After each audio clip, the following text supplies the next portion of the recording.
이 개념이 궁금했다. 제18회 구원 6. 구원받은 성도의 삶은 어떤 삶이어야 할까요? 구원은 죽어서 천국 가는 것을 의미하지 않습니다. 천국은 사람에게 오는 것이지 사람이 가는 것이 아닙니다. 이것을 이해하고 나면 그동안 기독교인들이 나누었던 이야기들이 얼마나 유치하고 얼마나 앞뒤가 맞지 않는 이상한 이야기였는지를 쉽게 깨달을 수 있습니다. 우리는 이런 이야기들을 많이 나누었습니다. 예를 들어 흥부라는 사람이 있었습니다. 흥부는 끔찍한 살인을 저질러서 사형 판결을 받은 사형수였습니다. 그런데 흥부는 사형을 받고 죽기 직전에 하나님을 아버지라고 부르며 하나님을 믿는다는 신앙 고백을 한 사람이었습니다. 또 놀부라는 사람이 있었습니다. 아주 오랜 시간 동안 하나님을 아버지라고 부르며 하나님을 신실하게 믿는 가운데 선한 일도 참으로 많이 행한 사람이었습니다. 그런데 놀부는 인생 말년에 여러 가지 사정으로 인하여 하나님을 부인하다 결국은 무신론자가 되어 죽음을 맞이한 사람이었습니다. 여러분께 여쭈어 보겠습니다. 흥부와 놀부, 두 사람 중 누가 구원을 받고 누가 구원을 받지 못했을까요?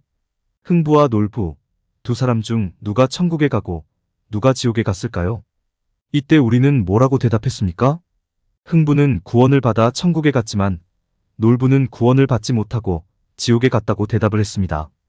10이면 10, 100이면 100다 이렇게 대답을 했을 것입니다. 또 홍길동이라는 사람이 있었습니다. 신실한 믿음의 소유자였습니다. 성공한 사업가였습니다. 기부활동도 많이 한 사람이었습니다. 그런데 갑자기 찾아온 경기 침체로 인해 사업이 극도의 어려움을 겪다가 결국은 망하고 말았습니다. 충격과 시리에 빠진 홍길동은 회사의 모든 자산을 팔아 종업원들의 밀린 임금을 다 지불한 후에 본인은 스스로 목숨을 끊고 삶을 마감했습니다. 여러분께 여쭈어 보겠습니다. 자살한 홍길동은 구원을 받았을까요? 받지 못했을까요? 자살한 홍길동은 천국에 갔을까요? 아니면 지옥에 갔을까요? 이때 우리는 뭐라고 대답을 했습니까? 홍길동은 구원도 받지 못했고 지옥에 갔다고 대답을 했습니다. 하나님께서 주신 생명을 스스로 끊어버리는 중대한 범죄를 저질렀기에 구원도 받지 못했고 지옥에 갔을 게 틀림없다고 대답했습니다. 10이면 10, 100이면 100다 이렇게 대답을 했을 것입니다. 흥부와 놀부와 홍길동의 예를 통해서 우리가 내릴 수 있는 결론이 어떤 결론입니까? 아무리 개판을 치며 살았더라도, 아무리 못된 짓을 일삼으며 살았더라도, 심지어 다른 사람의 생명을 빼앗는 흉악한 범죄를 저질렀더라도 죽을 때 하나님 믿으면 구원받고 천국 가는 것이라고 결론을 내릴 수 있습니다. 또 아무리 선하게 살았더라도, 아무리 굳건한 신앙을 갖고 살았더라도 죽을 때 그 신앙을 못 지키고 죽거나 스스로 목숨을 끊으면 구원받지 못하고 지옥 가는 것이라고 결론을 내릴 수 있습니다. 결국 구원받아 천국 가기 위해서는 어떻게 살았느냐가 중요한 게 아니라 어떻게 죽었느냐가 중요한 것이 되는 것입니다. 여러분들은 이런 결론이 이해가 가십니까? 잘 가지 않으실 것입니다. 그래서 목사에게 물어봅니다. 잘 이해가 되지 않는다고 물어봅니다. 그랬더니 목사가 하는 대답이 천국에 가서 상급이 달라진다는 대답입니다. 죽을 당시 하나님 믿는 것이 구원받아 천국 가는 우선 조건이고 살아있을 때 얼마나 하나님 잘 섬기며 얼마나 선하게 살았느냐에 따라 천국에서의 상급이 달라진다는 대답입니다. 그런데 이것은 또 얼마나 웃긴 이야기입니까? 천국에서 상급이 달라진다는 이야기는 결국 천국에도 차별이 존재한다는 이야기인데 천국에 차별이 있으면 되겠습니까? 안 되겠습니까? 안 됩니다. 차별이 있는 곳은 결코 천국일 수 없습니다. 오늘 이런 이야기를 드리는 이유는 구원은 죽음과 연결된 것이 아니고 구원은 내세와 연결된 것이 아니라는 것을 말씀드리기 위해서입니다. 구원은 철저하게 지금 현재 우리의 삶과 관련된 것이라는 것을 말씀드리기 위해서입니다. 그래서 지금부터는 구원받은 성도의 삶이 어떤 것인지에 대해 말씀을 드리려고 합니다. 우선 성도가 어떤 존재인지에 대해 다시 한번 정리를 해드릴 필요가 있을 것 같습니다. 성도는 하나님의 은혜로 죄로부터 구원을 받은 존재입니다. 죄에서 해방되었기에 성도는 죄 없는 존재입니다. 구원받기 이전에는 죄 있는 존재로서 죄의 조종, 죄의 간섭, 죄의 지배, 죄의 통치를 받으며 죄의 원리를 기준 삼아 살았었으나 구원을 받아 성도가 된 이후에는 죄 없는 존재이기에 더 이상 죄의 조종과 죄의 간섭과 죄의 지배와 죄의 통치를 받지 않는 존재이고 죄의 원리를 기준 삼아 살지 않는 존재입니다. 그렇다면 성도는 무엇을 기준 삼아 사는 존재이겠습니까? 죄인이었을 때에는 죄의 원리를 기준 삼아 사는 존재였는데 성도가 된 이후에는 무엇을 기준 삼아 사는 존재이겠습니까? 성도는 바로 하나님의 원리를 기준 삼아 사는 존재입니다. 성도는 죄 없는 존재이기에 더 이상 죄의 원리를 기준 삼아 사는 존재가 아니라 하나님의 원리를 기준 삼아 사는 존재입니다. 죄의 원리가 나간 자리에 하나님의 원리가 들어온 것이고 그 하나님의 원리를 기준 삼아 사는 존재가 바로 성도입니다. 그런데 참으로 안타까운 일이 있습니다. 그것은 하나님께서 죄를 내쫓아 주셨기에 성도가 죄 없는 존재인 것은 확실하지만 성도가 아직 하나님의 원리를 모른다는 것입니다.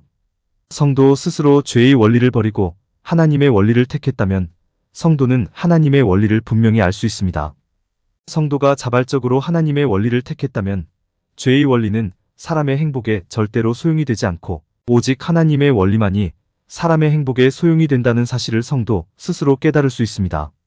그러나 성도가 된 것은 성도의 의사와 아무 상관이 없이 하나님의 은혜로 졸지에 갑자기 홀연이 된 것입니다. 하나님의 은혜로 졸지에 갑자기 홀연이 죄 없는 존재가 된 것이고 하나님의 은혜로 졸지에 갑자기 홀연이 죄의 원리가 아닌 하나님의 원리로 살아가는 존재가 된 것입니다. 나의 수고, 나의 노력, 나의 공로가 하나도 없이 죄의 원리가 나가고 하나님의 원리가 들어온 것이기에 성도는 하나님의 원리를 전혀 알 수 없는 것입니다. 오늘날 우리 주변의 많은 성도의 삶이 세상 사람들의 삶과 별반 차이가 나지 않습니다. 누가 성도이고 누가 죄인인지 혼동이 될 지경입니다. 왜 이런 일이 일어나겠습니까?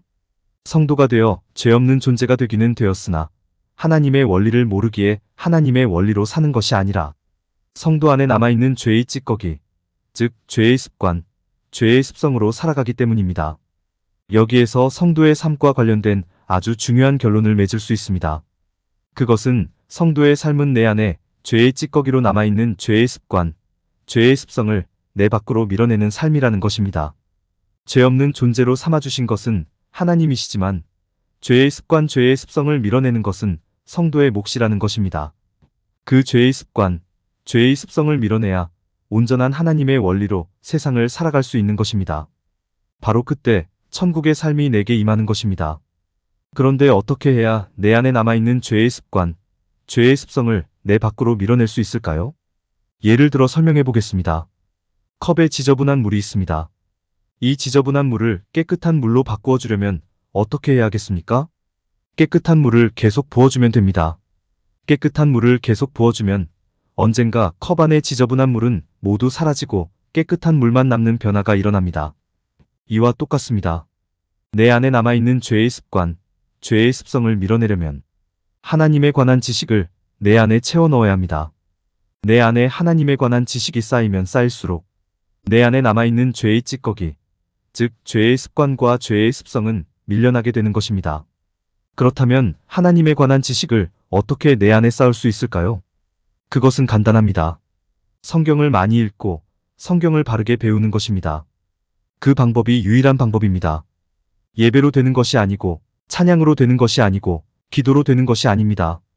내가 성경을 많이 읽고 성경을 바르게 배워 하나님에 관한 지식이 충만해졌을 때 나는 더 이상 죄의 습관과 죄의 습성으로 살아가지 않는 존재, 즉 하나님의 원리, 다시 말해 사랑의 원리, 은혜의 원리로 살아가는 존재가 되는 것입니다.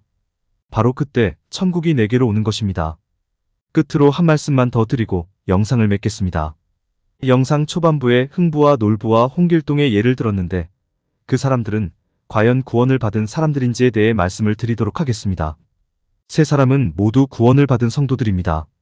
흥부는 죽기 직전 하나님의 은혜로 하나님을 아버지라고 부를 수 있게 되었으니 구원을 받은 성도입니다. 다만 안타까운 것은 그가 성도로서 행복한 삶을 살아갈 수 있는 충분한 시간을 이 땅에서 갖지 못했다는 것입니다. 이 땅에서 천국의 삶을 살아갈 수 있는 충분한 시간을 갖지 못했다는 것입니다. 놀부도 진즉에 하나님의 은혜로 구원을 받은 성도입니다. 나중에 하나님을 부인하고 무신론자가 되었으나 하나님은 하나님의 자녀됨을 부인하지 않으시고 하나님의 자녀됨을 취소하지 않으시기에 성도라는 사실은 결코 변하지 않습니다. 다만 안타까운 것은 그 안에 남아있는 죄의 습관, 죄의 습성을 극복하지 못함으로써 그가 이 땅에서 천국의 삶을 살아갈 수 있는 기회를 놓쳤다는 것입니다. 홍길동도 진즉에 하나님의 은혜로 구원을 받은 성도입니다. 하나님께서 죄인을 성도로 삼으실 때 사람의 행위를 일체 고려하지 않으셨듯이 홍길동이 자살을 했다는 그의 행위로 말미암아 성도됨이 취소되지 않습니다. 다만 안타까운 것은 여러 가지 상황으로 인해 그가 이 땅에서 천국의 삶을 살아내지 못했다는 것입니다. 오늘로써 구원에 관한 방송을 마치게 됩니다. 최선을 다해 하나님의 수준, 하나님의 차원에서 바라본 구원의 의미를 설명해 드렸지만 그동안 여러분께서 들으셨던 이야기와 상당 부분이 달라 혼란스러우실 수도 있습니다. 그런 분들에게는 단기적으로 6편의 구원 영상을 반복해서 차분히 들어보시길 권해드립니다. 장기적으로는 성경을 처음부터 끝까지 차분히 읽어보시길 권해드립니다. 공감이 되었다면 구독과 좋아요, 알림 설정 부탁드립니다. 하나님의 말씀을 바르게 전하는데 큰 도움이 될 것입니다. 평등하고 공정하며 정의롭고 행복한 세상을 이루는데 큰 도움이 될 것입니다.